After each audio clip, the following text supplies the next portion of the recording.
Yay, I'm so excited to be here today, everyone. Welcome, welcome, welcome from wherever you are joining us in the world. My name is Liz Dozier, and I am the founder and CEO of Chicago Beyond. So for those of you who might not know, we are an impact investor, and we back the fight for equity here in Chicago and in cities really like ours nationwide.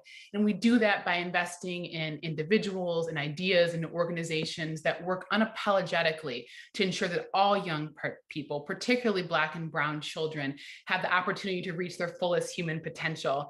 My North Star has always been freedom, and freedom for all of our children, all of our people. And so I'm just honored to be here today reflecting on Juneteenth with someone who I admire, who is also backing the fight for freedom. Thank you to all of you again for joining, especially to those members who are here with us today, whether you're joining us on YouTube for today's live programming or you're watching this recording. We are definitely glad that you're here. In honor of Juneteenth, the Chicago Council on Global Affairs is hosting this conversation to discuss how empowering Black communities through civic and policy engagement is absolutely essential to addressing inequities, inequalities, and systemic racism.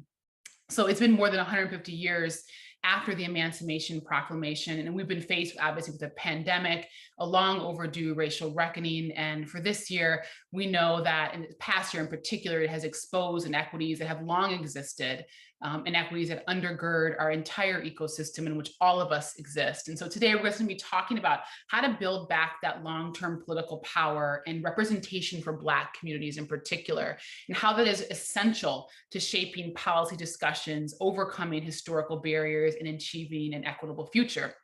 For those of you who have questions, I encourage you, just go on your smartphone or on your computer, go to your web browser and type in ccga.live, and you'll be prompted to enter your email address. Once you enter your email address, you'll be able to write any questions that you have, and I get them right here live on my phone. And so I'll be able to ask Alicia any questions that you may have. So it's my great honor, without any further ado, to introduce today's speaker, Alicia Garza, who is an innovator, a strategist, an organizer, and what I love most, a cheeseburger enthusiast. She is the founder of the Black Futures Lab, which is designed to make Black communities powerful in politics. She's a strategy and partnerships director for the National Domestic Workers Alliance, the co-founder of Supermajority, and co-founder of Black Lives Matter. And she shares her thoughts on politics and pop culture on one of my favorite podcasts, Lady Don't Take No. So thank you for joining us today. We're so glad that you're here with us today. Lisa, welcome. Thank you. Thank you so much for having me. It is lovely to be here with you all today. And I have been looking forward to this all week. Let's get into it.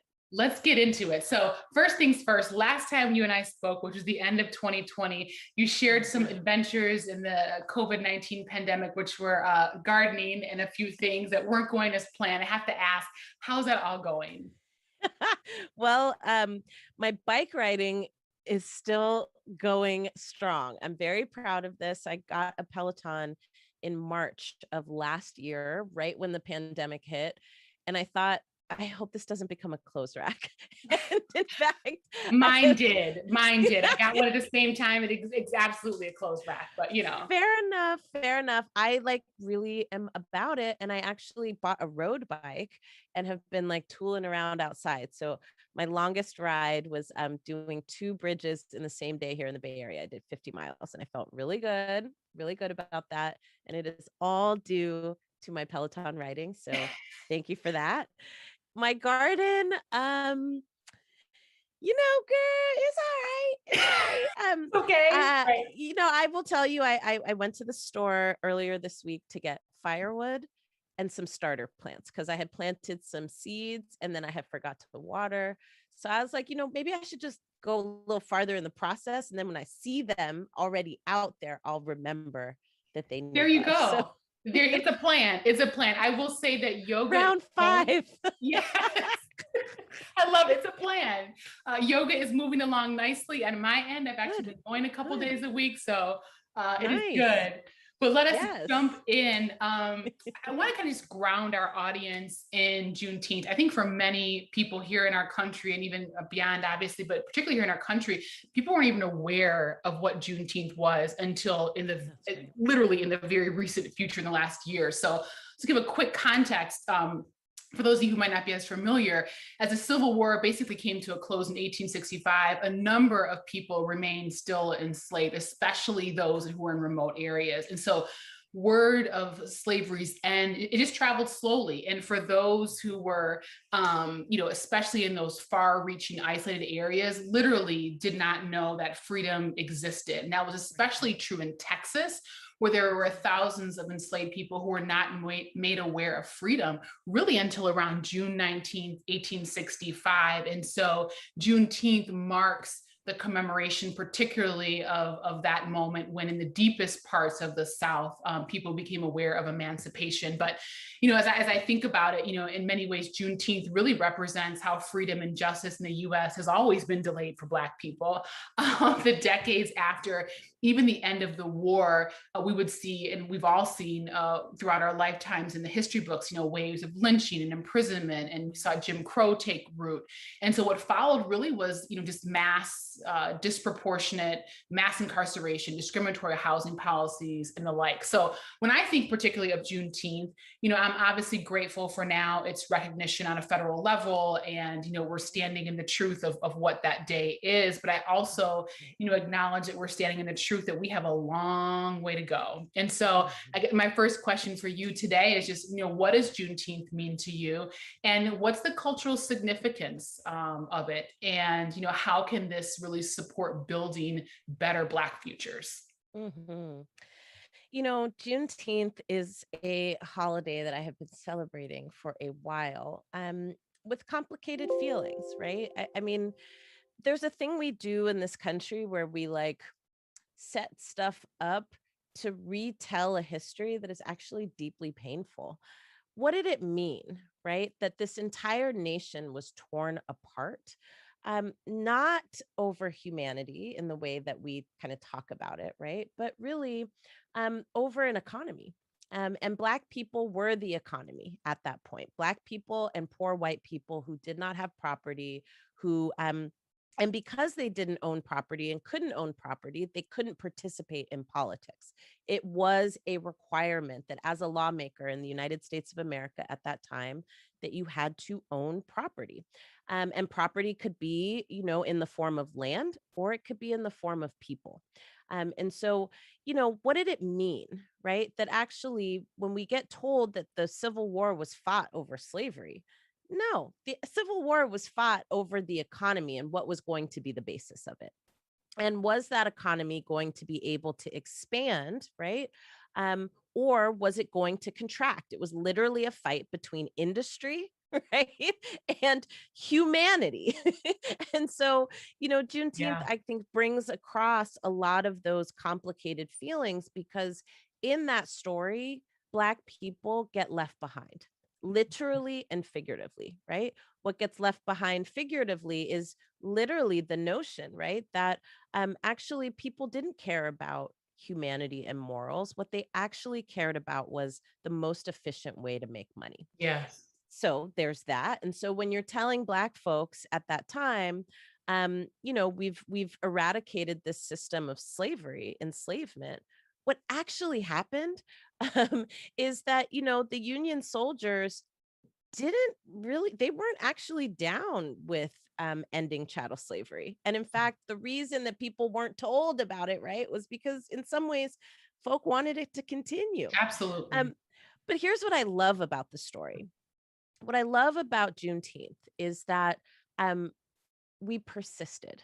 And when Black folk found out, child, that the whole shtick was over, okay, we was like, check this out, we out, right?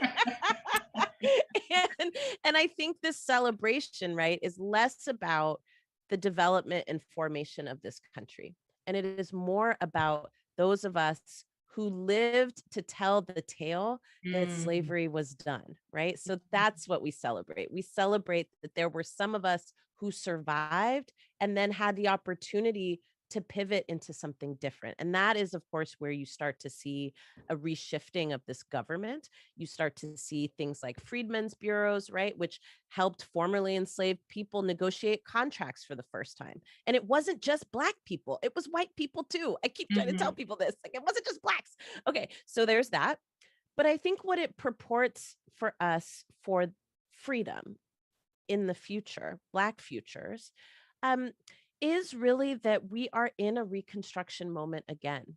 We Yes. just went through a massive war in this country, in many forms, right? We went through, a massive conflict in relationship to this global pandemic and kind of trying to figure out how people survived through that with a government that at first didn't even acknowledge that the pandemic was a real thing, Mhm. and then like tried to shortchange people in terms of being able to be resilient in the face of it. And that was certainly true for Black folks.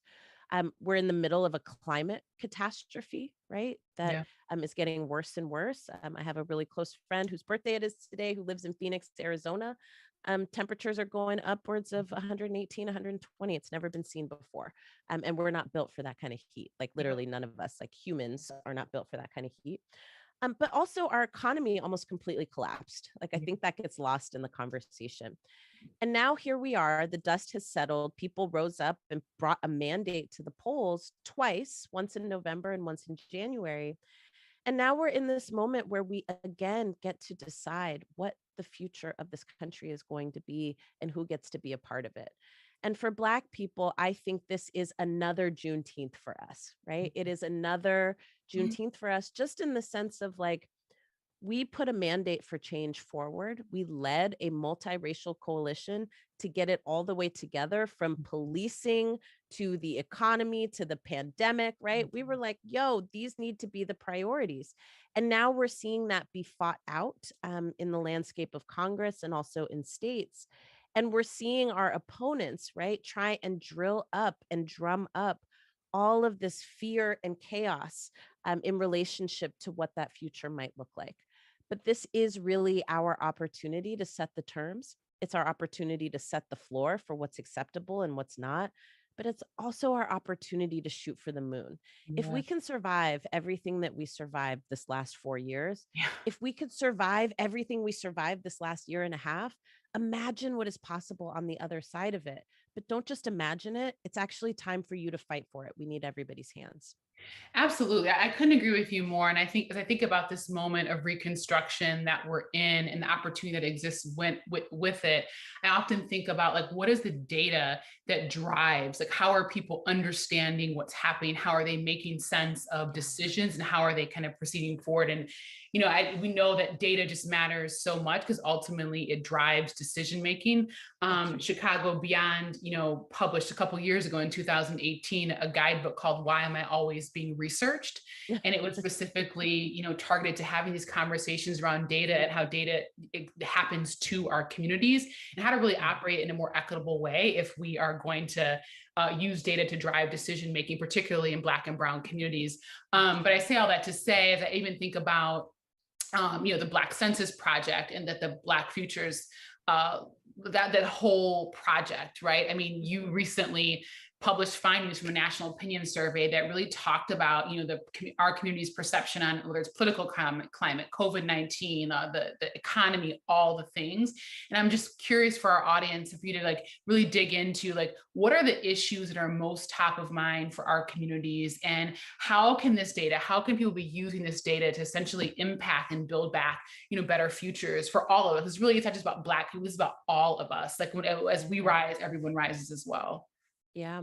Well, the things that are on the minds of Black communities are the things that are on lots of our minds. And that includes relief and recovery from the pandemic. It includes economic recovery long term. It includes racial justice and fighting back against white nationalist violence. And it certainly includes voting rights, right? And making sure that we get to participate in the decisions that impact our lives. There's also an element in here where we care about police reform. But again, I want to be very clear that, like, as it relates to Black communities, we often have issues pinned to us. And it is true that police violence is an issue that deeply impacts our communities. but police violence is like the tip of the iceberg in terms of Exactly. the effects and impacts of all of those other issues that I just talked about. So, um, one thing that we saw in that poll, right, is that Black folks are increasingly happy with the choice that we made and that we led the country to make in terms of changing the guard in the White House, changing the balance of power in the United States Senate.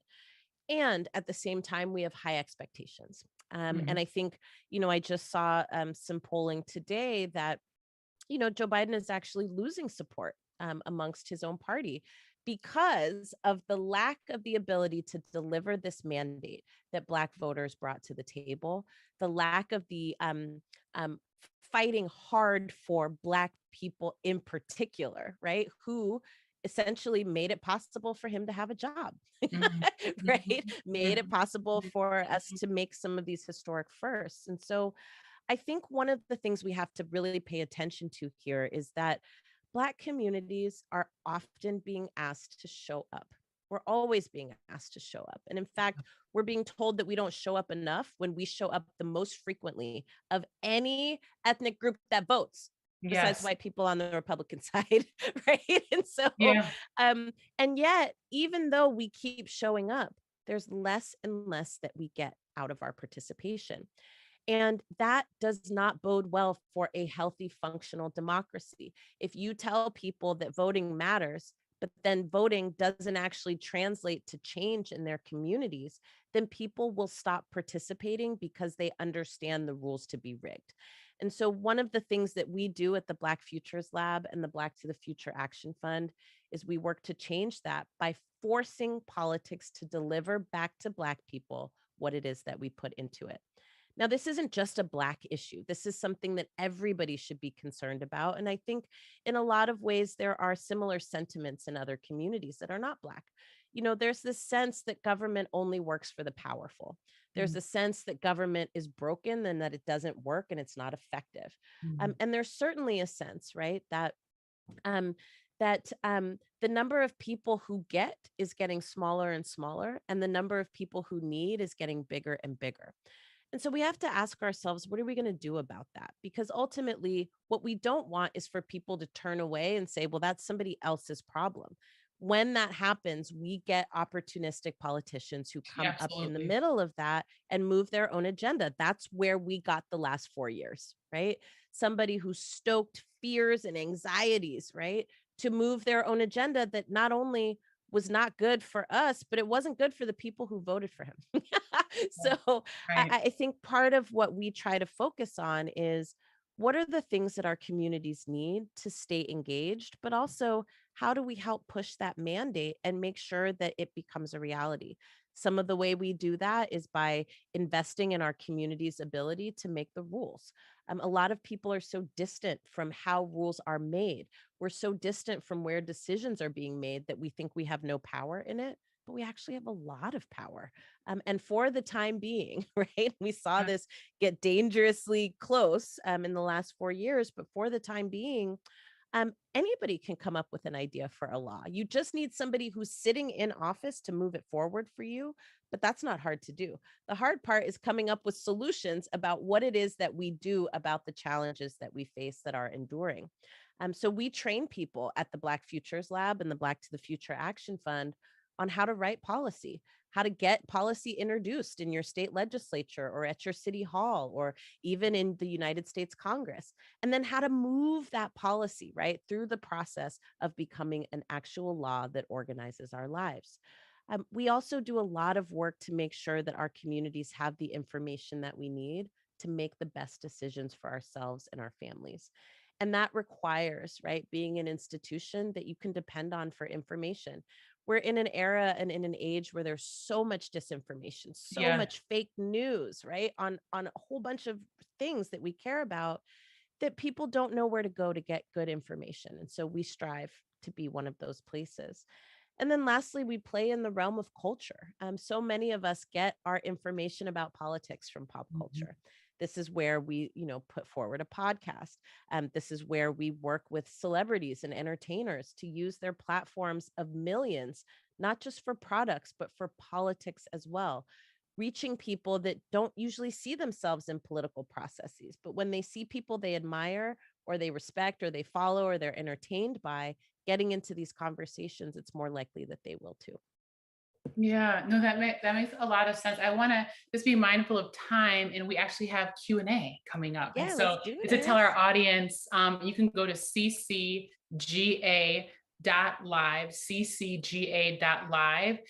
go to that on your web browser. Just be really quickly put in your email, and then you can go ahead and drop questions in, and I will be able to see them live. So the first question that we're going to jump into is really just to talk about really how you came to this work, your initial work around organized, like how that got started. So I'm obviously going to answer that, but I wanted to say you can also find the answers to this question in the purpose of power. But I would love for you to talk about that, because it really undergirds, all of your work, your ideas, and your understanding of what is happening in communities. So I'd love for you to chat with Yeah. us about that. Well, thank you for plugging the book, The Purpose of Power, which is also coming out in paperback in September. And we've added some new material to the book. So I'm very excited about that. And you can definitely get my kind of organizing origin story there. But let me start with the why, actually. I do talk about that a little bit in the book, but this is new information as well. I mean, look, I was born to a single mother who did not plan to be single when she got pregnant with me. And she had to figure out how to make ends meet. And actually, the first year of my life, I lived with my grandparents because my mother was trying to figure out what kind of foundation she could build for a child that she wanted, right? But didn't think she was going to be having on her own. And so for me, growing up, I saw my mom really struggling. My mom and my uncle lived together, her twin brother, and my uncle worked at night, and my mom worked multiple jobs during the day, and that was how they tried to make ends meet before she ended up getting married for the first time. And I will say that my mom worked in laundromats. She worked in nail salons. She worked as a stock room clerk in Macy's. She worked for UPS. Like, my mom did a lot of jobs.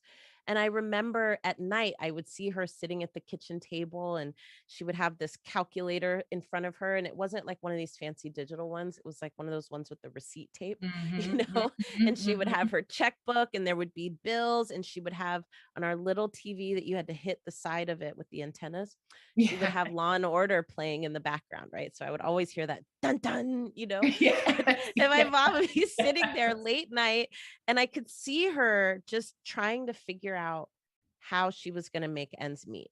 And mind you, that is not what she dreamt of for her life. My mom had other dreams, right? And so for her, pursuing her own dreams could only happen after everybody else was asleep, after all the bills were paid. And so you can imagine she just like didn't get to it very often. I do this work for women like my mom. I actually believe that we should be able to pursue our dreams in the daytime, in the daylight, right? And Mhm. that should be the center point of our lives. And our economy, our society, and our rules are not set up that way. They are set up for many more women like my mother to never be able to figure it out.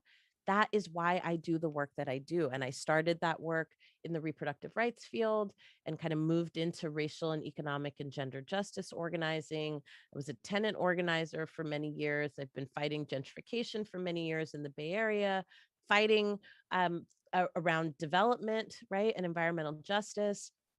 And all of that is really driven by, right, this notion that um, we are the superheroes in our own stories. Yes. Yeah. And we're not waiting for people to save us. What we are waiting for is to find ourselves and find each other and to figure out who the real enemy is. And once we've figured out who the enemy is, and once we've figured out that it's not each other, as my friend George Gale says, then we actually have an opportunity to do something about it. Agree. It's interesting. It's always interesting to me to hear the origin stories of how people came to this work. I mean, for me, it really was, my mom, very similar to your mom. She was a teacher by trade, but she always worked in Catholic schools, that made literally no money, but wanted us to go to, there were challenges with schools in the area. And Yeah. so, worked summers as a motel maid, worked at Yeah. Burger King, like did Yeah. all these things to help provide with me. And I often too saw her sitting down, trying to figure out those bills, That's and struggling. And then also seeing my dad, who, spent like well over a decade, close to a decade and a half incarcerated, and seeing and yeah. hearing the stories of him coming up with the foster care system, the juvenile Yeah. justice system, and ultimately the criminal justice system and beyond.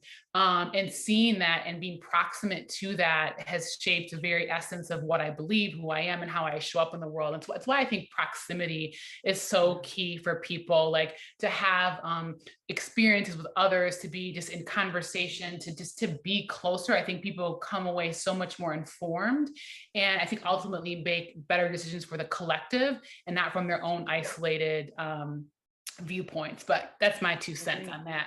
Um, Agreed. Agreed. you know, there's a couple questions that came through that I want to ask in this last 10 minutes or so. There's a question on research, and it says, what areas or topics need more research within the Black community? That was an interesting question. I love that question. The area, topics, and constituency that we don't know much about, that is a huge barrier and also is a huge disservice, is trans folks in our communities. Mhm. Um, we do a lot of work at the Black Futures Lab to try and collect and galvanize data around Black trans communities, and it's really hard. It's really hard because we don't have good methodologies for how it is that we reach Black trans people. It's really hard because data collection has often been harmful to our communities, as you Yeah. talked about earlier. Yep. And it's really hard because people don't understand the difference between gender and sexuality. Mm. And so often things get lost in the sauce, right? And so we've put out some reports that really do this well. But the way that we were able to do it is by being, sorry, I have like an eyelash in my eye. I had one in The my way eye earlier. It's good. it's so annoying. The way that we were able to do it is by enlisting trans communities to survey each other, Mhm. and to shift that methodology in that way. And I think when we do this, it's not just about um, checking the box. Oh, I talked to 5 trans people. I talked to 10 trans people, and here's what all trans people think. You actually can't do that. But what it is about is exposing, right? Um, how deeply these issues impact our communities, Mm. particularly as you get farther and farther away from power.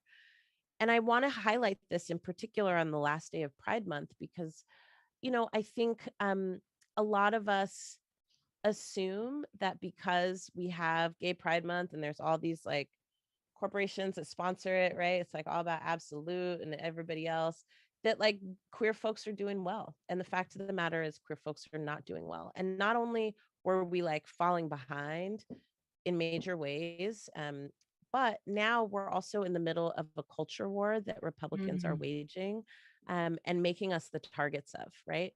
They don't actually care about trans people in bathrooms. They don't actually care about trans people in sports. They don't actually care about trans people accessing medical resources.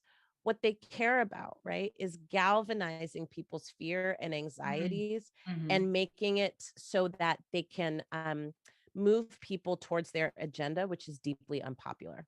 What they're doing is pulling on anxieties and fears to move an agenda that most people actually don't want. And so Yeah. I think, the impact of not doing good data collection is that we miss those stories, but we also miss the message and we miss the agenda. And therefore, our strategies are deeply flawed in terms of how to counter it.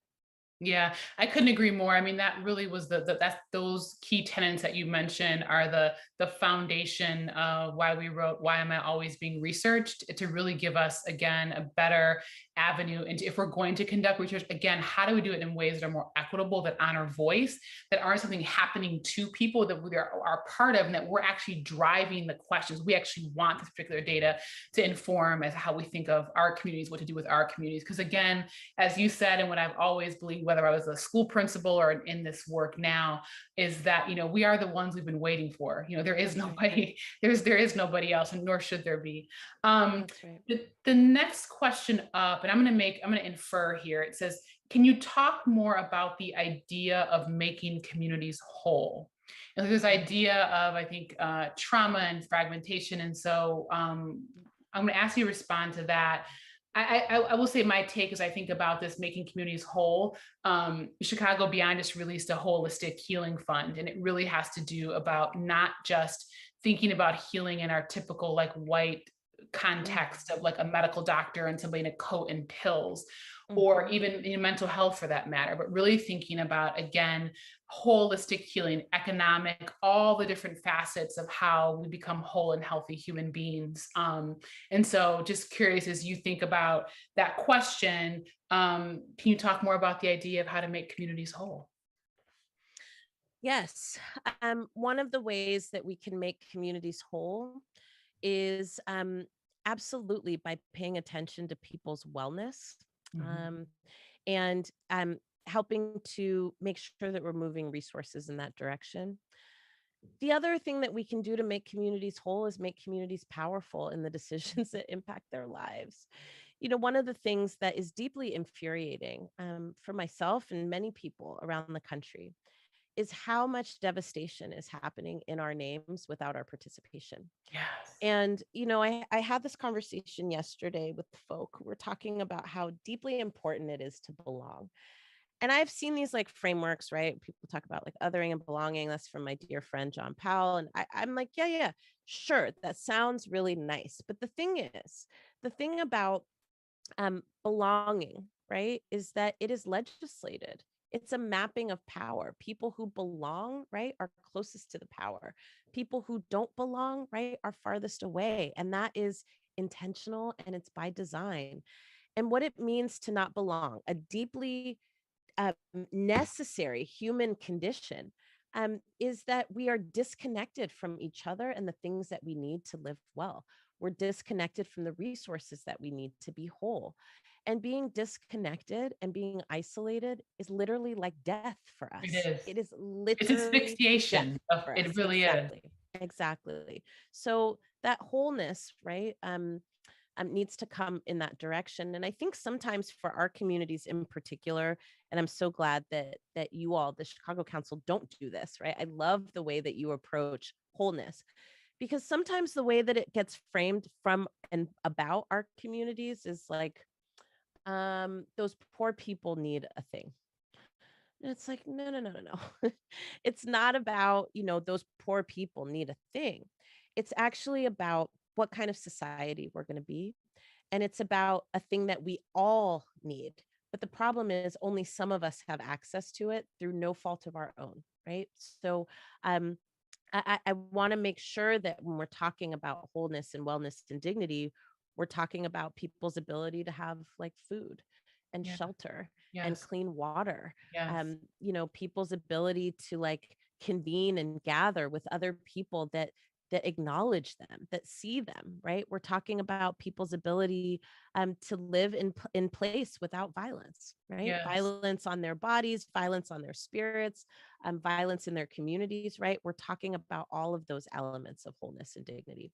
Yeah, it's really, as I see it, a return to humanness. When we think That's right. about wholeness, it's like it is just a return to who we are as people, and as a collective of like ensuring that all is well, in all That's the right. facets of our lives, and not just, That's right. again, mental health or any one singular thing, but like how do we live as free, whole human beings That's in the right. world? It's not rocket science. I think That's sometimes right. we try to solve Black people or That's solve right. poor people, and That's it really has nothing to do with that. It's really about a return to humanness. And it's in the very policies that we legislate, is in the very acts that each of us contribute to or don't contribute to That's on right. a daily basis. It's not as complicated. I think a lot of times we do a lot of navel gazing on this, Yeah. and it's not as complicated As as we one make might it. believe. That's right. That's right. Absolutely. Last question before we wrap up here is on hmm, this is interesting. It says, and they just took it off the screen. I don't know. Here it is. Okay. How can international organizations help as we think about the Black community here in the US? Mm. I'm going to answer that question differently, which is I actually think what we need to be doing is making connections amongst Black communities here domestically and then also globally. Because I think what we find, right, is that many of the same conditions persist with Black folks here as Black folks internationally. And so it's not so much a question of like, what can people outside of the US do about what's happening inside the US? It's like we got stuff to do here, but also like there's power in our connection and relationship. And sometimes, and I don't think this is the intention of the question, but sometimes what I hear most often is that, oh, the United States is the worst in the world around racism. We don't have racism in my country. I'm like, oh, no, no, you definitely do. You definitely do. You definitely do. You talk to Black people who live in France, they're like, oh no, it's so Oh, racist yeah, here. right, You right, talk to Black exactly. people who live in Colombia, they're like, it is Yes. so racist here. You talk to Black people who live um in Russia, they'd be like, it's so racist here. I mean, literally, there is no country on the planet that is not racist towards Black people. And then when you get to, the continent and you start to think about, well, what happens, in countries that are like majority Black, Mm, what you find, right, is that there are new ways that people design and develop Blackness because it's not really about the phenotype. It's all about power. So I just think that like those connections actually need to be stronger. And some of what it means to make those connections is to like interrogate what's happening in your own place. And then, right, we got to reach out to see what are the similarities, what are the differences, and where might we leverage our strengths together to be more powerful together. absolutely. Thank you so much for joining us today. It was so good to see you. It was good It to was be in great to see you conversation with you too. again. I love seeing your face and your smile. It's so good. You're And the work that you're doing amazing. is amazing. Thank you also to the Chicago Council on Global Affairs for hosting us in this conversation. We heard incredible messages today from Alicia reflecting on the importance of Juneteenth, all the way to where we're headed as a country. And there's a lot of substance there. And you can find out more about Alicia at aliciagarza.com. And you can find out more about Chicago Beyond at chicagobeyond.org. So we hope that you will check both those websites out and be in touch soon. And again, Alicia, thank you so much. And I hope to see you Thank again soon. you. Take good Yes, care. please. You too, beloved. All See you right. soon. Bye.